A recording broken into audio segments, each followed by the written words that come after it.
Again, good morning, good morning, good morning, good morning, good morning, good morning everyone! Hi mga kaogup! This is Captain Jmo J or J. Jumar Mataro sa aking YouTube channel at sa aking Instagram at sa aking Facebook page, J. Jumar Mataro. Anyway guys, marami pong salamat sa lahat na nag-subscribe sa aking channel.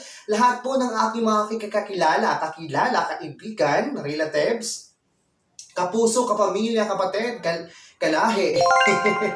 Maraming salamat po sa lahat na salamat sa pag-subscribe sa aking channel.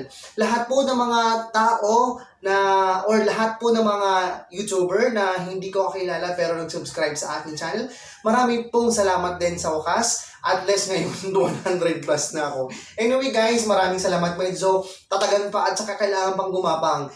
Salamat po ha. Maraming salamat po sa lahat. Anyway, gusto ko lang i-share ha, syempre mga Pilipino tayo, Pinoy tayo. Magtulungan naman po tayo, lalo na po sa mga YouTuber na nasa taas na, please po, tulungan naman po kami ng mga newbies, kasi syempre mahirap talaga mag-alok, mahirap talagang maghanap ng subscriber. Anyway guys, andito po ako ngayon upang magbigay sa inyo ng konting kaalaman, konting tips para sa health tips sa mga daddy sa mami dyan. Lahat mo naman tayo.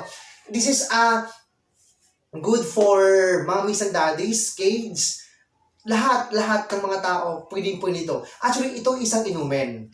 Ito ay isang inumin na makikita lamang sa ating mga kapaligiran or sa ating garden, sa ating backyard garden.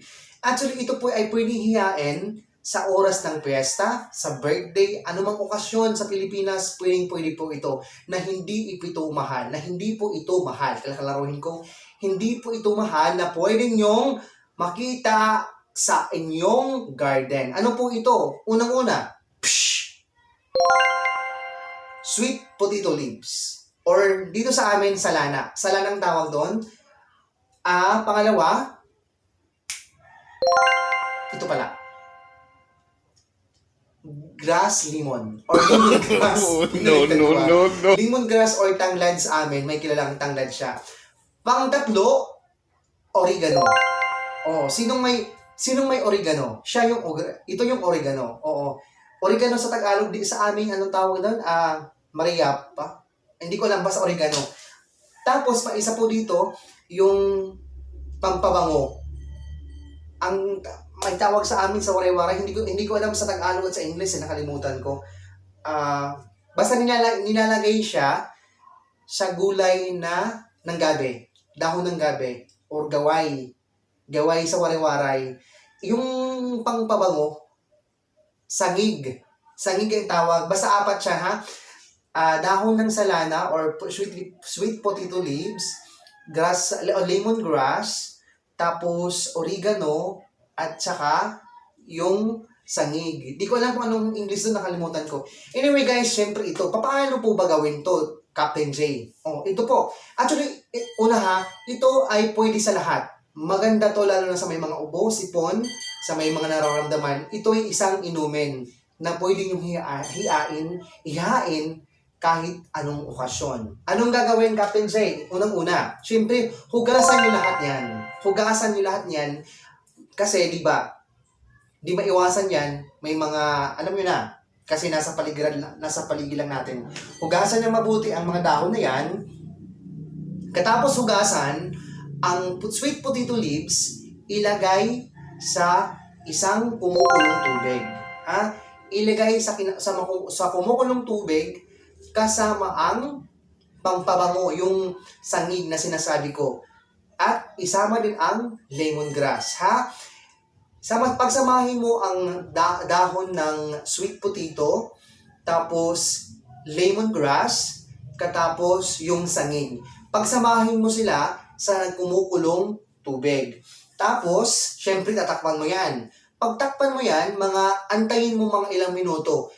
Hindi ako magbabanggit ng minutes or oras kasi pansinin nyo na lang kung kulay red or green ang tubig ng pinakuluan, Pag okay na yun, pag okay na siya, ihain nyo.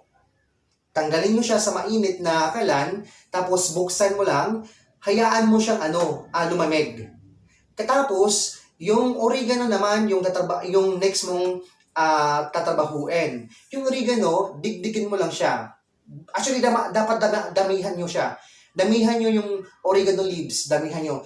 Tapos, pag dinikdik nyo siya, siyempre kunin nyo yung katas. Pagkatapos nun, yung katas niya, ihahalo mo na sa pinakuluan mong dahon ng salana, lemongrass, ano po yun, nakalimutan ko, at saka sangig. Ihalo mo yun doon. Tapos, ihahalo mo lang siya. Maaari, kung meron kayong limon na mabibili sa market, actually, di ba may tag 20 ata yan eh, pwede nyong lagyan yung limon. Pag samasamahin nyo na sila.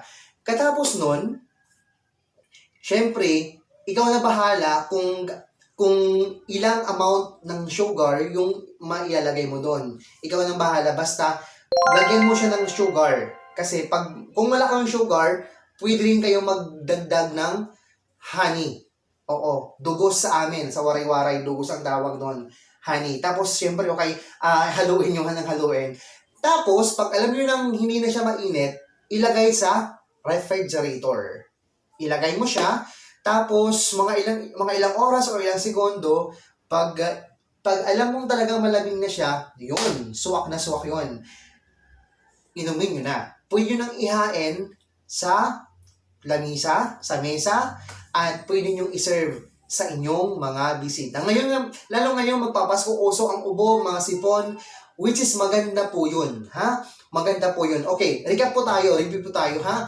Ang itinuro ko po sa inyo ngayon ay ang isang inumin na hindi po mahal, na pwede nyong ihain or pwede nyong ibigay sa inyong mga kakilala, bisita, lalo ngayon Pasko, sa anumang okasyon, sa pamamagitan ng dahon ng potato leaves or kamote, salana sa amin na salana. Tapos tanglad or lemongrass. Tapos sangig. Di ko alam yung English ng sangig. Basta yung sangig na yan, yun ang nagpapabango sa gulay natin kapag gulay ng gabi. Diba? Tapos, haluin yan sa kumukulong tubig. Hayaan yung magkulay red yung tubig na pinapakulungan nyo. Tapos hiyain nyo. Tapos hayaan nyo siyang lumamig. While nag-aantay ka na lumamig yun, dikdikin mo yung oregano. Pagkatapos mo naman yun ng oregano, advice ko oregano damihan nyo lang yung oregano para magkaroon talaga siya ng kulay. Tapos, matapos nun, ihalo mo sa pinakuloan mong tubig na kasama yung nauna kong mga sinabi. Tapos ihalo, pwede nyo lagyan ng limon at saka honey. Tapos ilagay sa ref, tapos okay na yun. Pwede nyo nang iserve. Ang benefits po doon ay siya po yung nakakatanggal ng mga phlegm. Yung phlegm natin. Pwede yun. Pwede nakakatanggal po doon. Tapos nag-cleansing siya sa ating bituka sa loob ng ating tiyan. Anyway guys, maraming salamat. Yung po ang aking tips po sa inyo. Simpleng tips na pwede nyong makatulong. O simpleng tips na pwede makatulong sa ating health. Na murang-mura lang pong halaga. Na hindi po nyo kailangan bumili. Hindi nyo po kailangan gumastos ng malaking halaga. Anyway guys, maraming salamat po. Kung bago lang po kayo sa aking channel, please subscribe sa aking YouTube channel at maraming pong salamat sa inyong lahat. Well guys, ingat po kayo lahat at God bless us all!